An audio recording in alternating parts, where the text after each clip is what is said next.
So there are lots of examples of diseases that can be caused by viruses, okay? Obviously, COVID-19 is a disease caused by a virus. The flu is caused by viruses.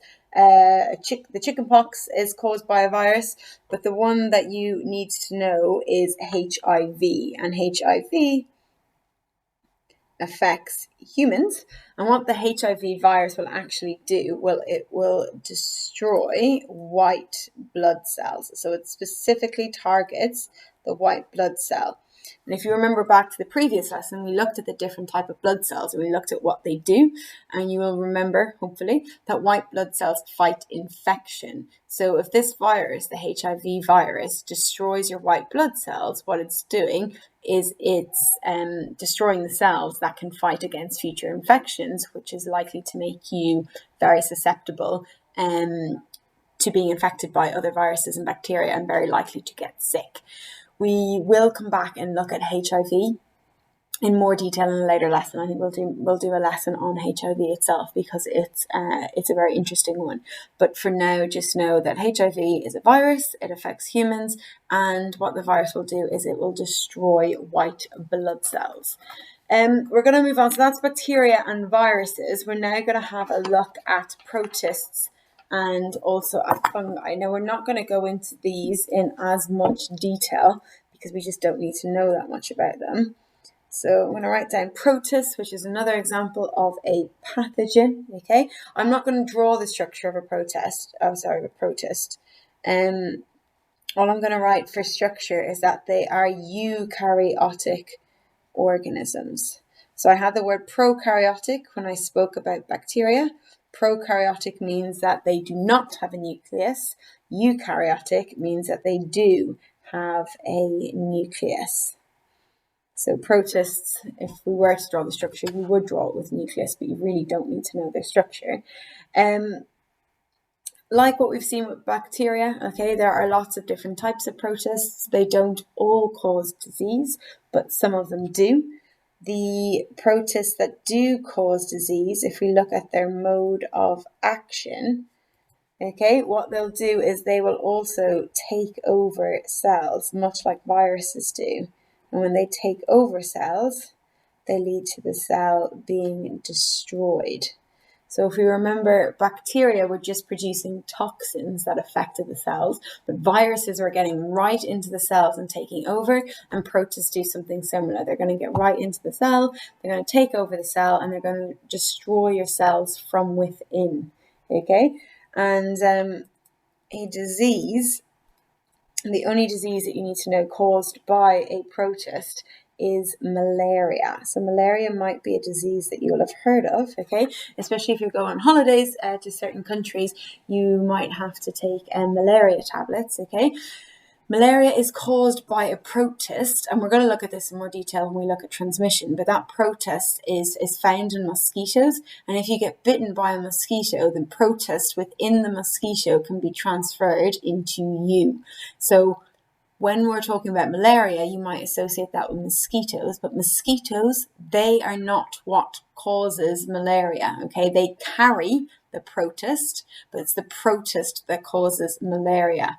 Okay, it's just found within mosquitoes, and the mosquitoes can pass it on to you. But the disease is malaria.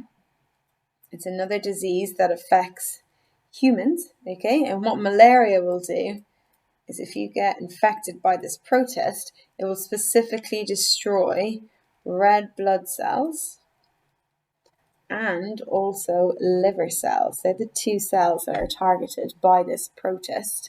And because it's destroying red blood cells, you often feel very sick and very weak, and you can develop a fever. And malaria is a very dangerous disease. It kills a lot of people every single year. So this is all we need to know about protists. Okay, you don't need to know anything about their structure. I've just mentioned they are eukaryotic. They do have a nucleus. What they'll do is they'll get inside your cells, they'll take over and destroy the cells from within. And the main disease that protists are associated with is malaria. It affects humans. Red blood cells and liver cells are destroyed, and these are the symptoms. We will come back to the mosquitoes' involvement in malaria when we look at how pathogens are spread, but for now, just know that it's a protist is the pathogen that is responsible for malaria.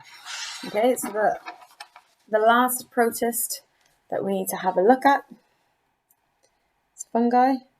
So fungi is plural, fungus will be singular, but I've written it as fungi, okay? Sorry, there's a few little points we're going to write about fungi first, okay? Fungi mostly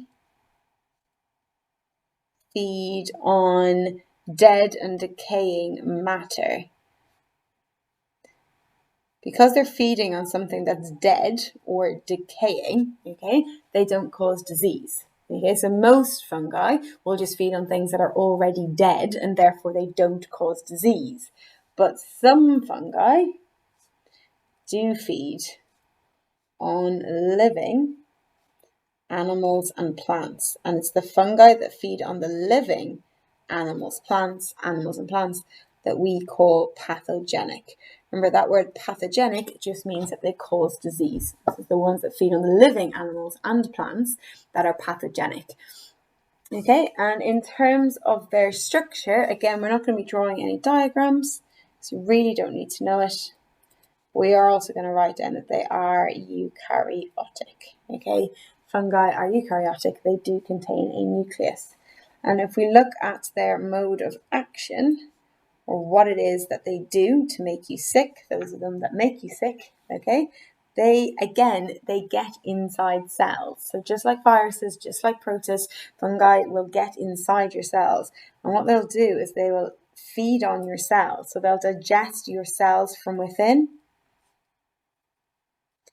And because they're feeding on your cells, that will destroy your cells. So you see that fungi, viruses and protists all have a kind of similar mode of action. They're all getting inside your cells and destroying your cells from within. And the bacteria had a different mode of action where they were just producing toxins that were destroying your cells. Okay. When we're looking at the diseases caused by fungi, okay, most diseases that affect humans aren't that serious. So kind of a really common one caused by a fungus would be athlete's foot. So it's not particularly pleasant, but it's not fatal. As the name suggests, it's a disease that affects your foot, and it just makes the skin in between your toes will get all kind of like cracked. And just be stiff and sore and cracked, but it can be treated with just an antifungal cream. So it's not particularly pleasant, but it's not fatal, it's not life-threatening. And in general, diseases caused by fungi aren't life-threatening in humans or in animals, but they are life-threatening in plants. And the disease that you need to know in plants specifically is called Cholera Dieback. And it's a disease that affects ash trees. And what it does is it destroys the leaves of ash trees. It makes they'll develop like black spots and the leaves will start to die. And hopefully you remember from the last biology unit that photosynthesis takes place in the leaves of plants and in the green parts of plants. And in the case of the ash tree, if all the leaves are dying, then no photosynthesis can take place, and without photosynthesis, then the tree itself will die. So it specifically targets the leaves will die, the tree will lose its leaves, and once it loses its leaves, it will be unable to photosynthesize, and then the tree itself will die. Okay, all plants need to be able to carry out photosynthesis to make food, to make glucose. If they lose their leaves and they can't carry out photosynthesis, the tree will die. So fungal infections are far more detrimental to trees and to plants than they are to humans. And the effect that they have on crops then can affect humans, because it can wipe out entire crops that people are dependent on for food. So that's kind of the way that fungal diseases will impact on humans, not directly by causing serious diseases, but indirectly by wiping out crops, and then humans then not having the food that they need to eat. So they're the 4 types of pathogens. We've gone through them all in more detail. The main thing you need to know about them is a disease associated with each of the pathogens and just be able to give a symptom of that disease. The structure that we talked about in the mode of action, the reason I kind of went through that is because in a later lesson we're going to look at how we might treat these infections, and we also look at how these different pathogens spread, and it's easier to understand how we treat them or why they're difficult to treat if you understand how they work.